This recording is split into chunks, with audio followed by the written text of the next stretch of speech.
After the success of the Komet and its civilian evolution into the larger Merkur, Dornier began expanding into the aviation market.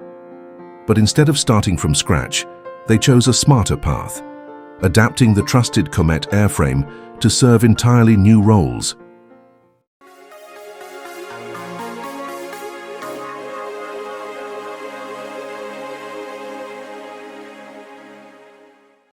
Two specialized versions were born. The Do-D, intended for military reconnaissance and light bombing, originally designed for the Japanese Navy, and the Do-T, conceived as a naval ambulance for rescue missions. Both retained the basic structure of the Komet, but were adapted to completely different operational roles. The Do-D was made entirely of metal, fitted with large floats to operate as a four-seat seaplane. To withstand the marine environment, its structure featured innovative high-alloy steel and aluminum parts protected with lacquer.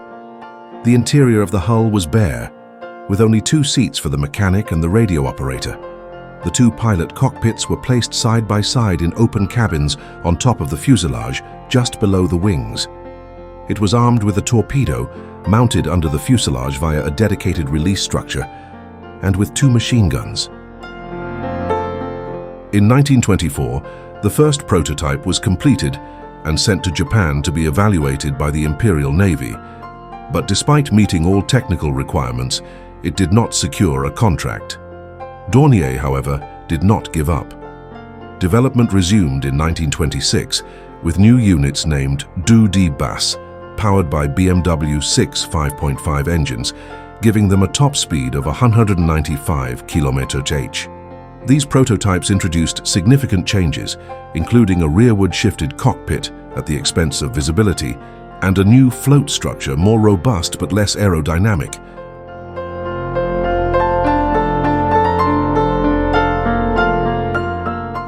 The government of the Kingdom of Yugoslavia showed interest in the model and eventually purchased 24 Do-D aircraft. To support operational use, a technical center was set up, led by engineer Goertz and assisted by a Dornier mechanic.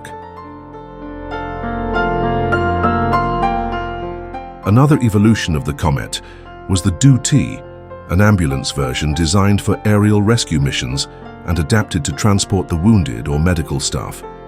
This configuration made it a forerunner of future air rescue aircraft, anticipating concepts that would be more widely developed later on. The story of the Do-D and Do-T shows how Dornier, by deriving new models from the proven Komet, was able to reduce costs and produce variants for military and specialized roles, strengthening its competitiveness in the international aviation market.